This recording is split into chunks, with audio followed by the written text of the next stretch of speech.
panggil Lala Mila. Saya sebagai perawat gigi di sini. Nah, pada video kali ini saya akan menjelaskan tentang merawat gigi anak. Nah, mengapa pada video kali ini saya ingin membahas merawat gigi anak? Karena gigi anak itu merupakan gigi susu yang pertama kali anak punya sebelum gigi permanen tumbuh.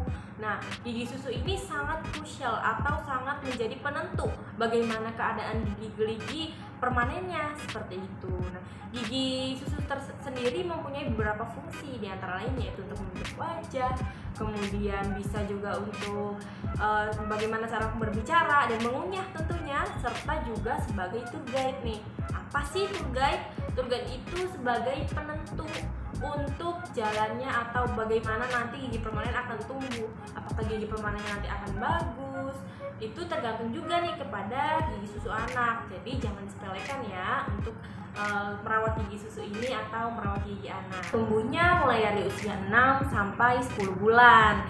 Kemudian kapan sih gigi susu itu mulai tanggal? Gigi susu mulai tanggal ketika 6 sampai 7 tahun.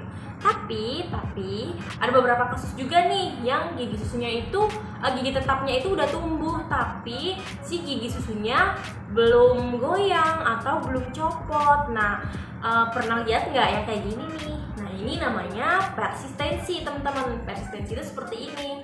Jadi si gigi permanen itu udah tumbuh, tapi gigi susunya itu belum copot. Nah, itu namanya persistensi kayak gini. Nah, itu apabila terjadi pada adik-adik teman-teman atau anak teman-teman atau pokoknya anak-anak yang teman-teman saudara gitu seperti itu harus segera dibawa ke dokter gigi ya teman-teman untuk dilakukan pencabutan. Nah, dan juga serta apabila belum waktunya tanggal, teman-teman juga harus tahu nih kapan sih waktunya gigi susu itu tanggal, kemudian kapan lagi tumbuhnya. Nah, nanti saya akan simpan di sini, teman-teman bisa lihat. Ini tumbuh kembang gigi anak ya, jadi teman-teman bisa pahami supaya bisa merawat gigi anaknya, adiknya, saudaranya seperti itu. Tahapan erupsi dari gigi permanen. Urutan pertama, gigi seri 1 bawah, gigi geraham 1 bawah, dan gigi geraham 1 atas pada usia 6 hingga 7 tahun. Urutan kedua, gigi seri 1 atas, gigi seri 2 bawah pada usia 7 hingga 8 tahun. Urutan ketiga, gigi seri 2 atas pada usia 8 hingga 9 tahun. Urutan keempat, gigi taring bawah usia 9 hingga 10 tahun. Urutan kelima, gigi geraham kecil 1 atas pada usia 10 hingga 11 tahun. Kemudian gigi geraham kecil 2 atas, gigi geraham kecil 1 bawah pada usia 10 hingga 12 tahun.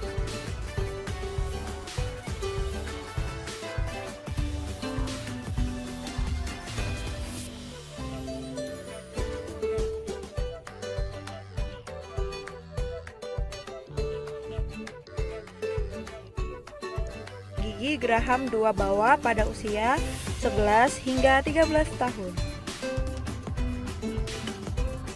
Urutan ketujuh, gigi geraham 2 atas pada usia 12 hingga 13 tahun. Pada urutan ke-8, gigi geraham bungsu atas dan bawah pada usia 17 hingga 21 tahun. Bagaimana jika gigi itu berlubang? Gigi anak berlubang itu harus ditambal ya teman-teman. Kenapa harus ditambal? Karena jika dibiarkan itu akan meluas dan akan kehilangan mahkota giginya. Dan kehilangan mahkota giginya itu lepas lama-lama. Dan sedangkan misalkan gigi anak itu lepas di usia 5 tahun. Sedangkan gigi permanen atau gigi tetapnya itu gigi penggantinya tumbuh di usia 7 tahun. Nah, ada jeda 2 tahun nih, bahwa giginya udah dicabut nih, udah hilang, tapi gigi permanennya itu nanti 7 tahun saat tumbuh dia bingung mau keluar kemana. Kalau misalkan si gigi ini belum belum hilang, belum copot gitu, dirawat dengan baik, ditambal sehingga tetap pada tempatnya sampai usia 7 tahun. Nah, si gigi penggantinya atau gigi permanennya itu keluarnya ngikutin si gigi susu. Itulah kenapa tadi saya bilang pertama bahwa gigi susu adalah tour guide, yaitu sebagai pemberi jalan, pembuka jalan. Nah, jadi ini gigi permanen, ini gigi susu, nanti dia tuh ngikutin. Makanya kalau gigi susu dicabut itu nggak ada akarnya kan, kayak gini. Nah, itu karena resorpsi, terdorong oleh si gigi permanen, teman-teman, kayak gini terdorong. Jadi kan dia tumbuhnya pada tempatnya, pada lengkungnya gitu. Seperti ini lengkung pas. Nah, seperti itu. Kalau misalkan ini udah keburu hilang sebelum 7 tahun, ini masih ada nih benihnya, tapi ini misalkan tulang gusi gitu ya. Belum keluar nih, dia bingung, dia harus kemana ya? Ya udah deh, aku kesini aja. Miring ke sini. Nah, itulah kenapa ada gigi yang berjijal atau giginya itu nggak rapi, dan itu perlu perawatan behal lebih mahal lagi. Nah, lebih baik dijaga ya teman-teman, supaya si gigi permanen itu tumbuhnya tepat atau pada lengkungnya. Jadi mulai sekarang wajib untuk cek gigi 6 bulan sekali. Nah, bagaimana cara merawat gigi anak?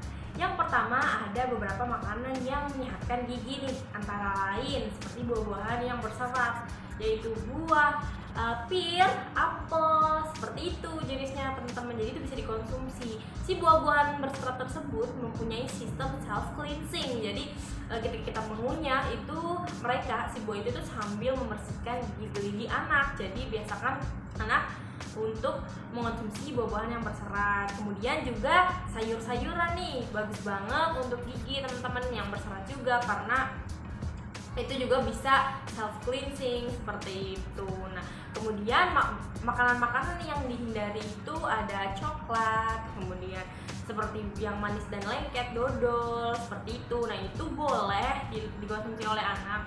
Kita jangan pernah melarang anak kita untuk mengkonsumsi seperti itu, tetapi dibatasi.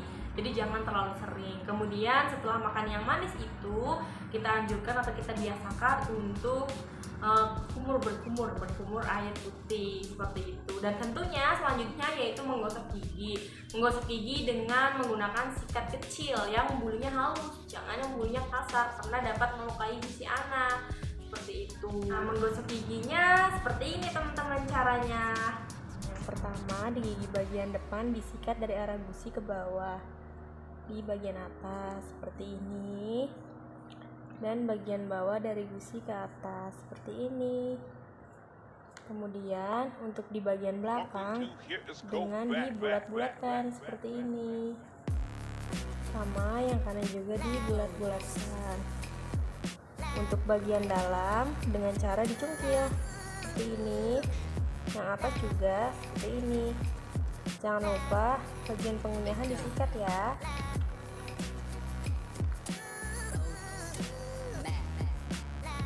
Di bagian dalam dekat lidah juga disikat. Semuanya 8 kali repetisi. Untuk lidah juga jangan lupa disikat dengan bagian belakang. Seperti itu.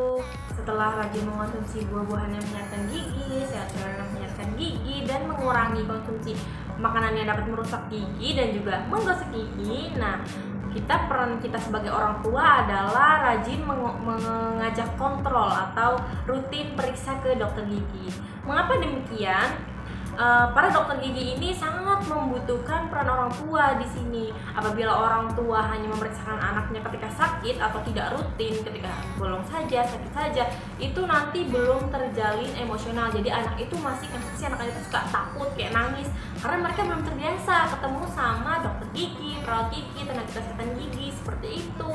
Nah, jadi mulai saat ini dibiasakan ya untuk kontrol ke dokter gigi, meskipun hanya untuk mengecek saja. Nah, itu sangat diperlukan untuk psikologi si anak tersebut agar tidak takut. Jadi kan karena udah terbiasa nih ketemu, jadi ya mereka nggak pernah ngerasa takut, worry karena pokoknya kan serem-serem gitu kan di pikiran mereka gitu mungkin. Nah, kemudian setelah itu apabila giginya goyang, jangan tips dari saya untuk tidak bilang ke anak itu cabut gigi, tapi lebih baik katakanlah giginya dibuang atau diambil. Karena kalau anak sudah mendengar kata-kata cabut itu seperti sudah sangat menyeramkan bagi mereka. Jadi lebih baik mulai sekarang para orang tua, ibu-ibu, bunda-bunda dan juga teman-teman kita semua, apabila anaknya mau dicabut giginya jangan gunakan kata dicabut. Jadi gunakan saja kata diambil atau dibuang, seperti itu. Mungkin itu saja penjelasan singkat tentang merawat gigi anak. Apabila ada kesalahan atau ada yang saya sampaikan kurang tepat, bisa klik di kolom komentar. Terima kasih, semoga dapat bermanfaat. See you in my next video. Bye bye. Assalamualaikum warahmatullahi wabarakatuh.